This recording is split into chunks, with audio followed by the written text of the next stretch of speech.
In this video, I'll show you how to fix Roblox crashing on iOS devices. But before that, please don't forget to leave a like and subscribe to this channel. So let's start. Firstly, make sure your Roblox app is up to date. You can check this by opening up your App Store, search for Roblox, and if you see this open option, it means it's up to date. But if there's available update, just go and click on it. Now see if it's still crashing. Other way is to open up settings and search for Roblox. Then here, try turning on background app refresh because that is going to prevent crashing, and then check if it still crashes. If you're still finding that Roblox crashes, then try deleting and reinstalling Roblox.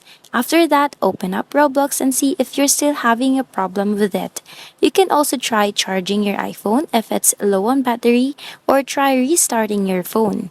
To do that, all you need to do is press the increase volume button, then the decrease volume button, and hold the power button. You'll then see the screen here and just slide the power off. That's it guys. Thank you for watching and I'll see you again on my next video.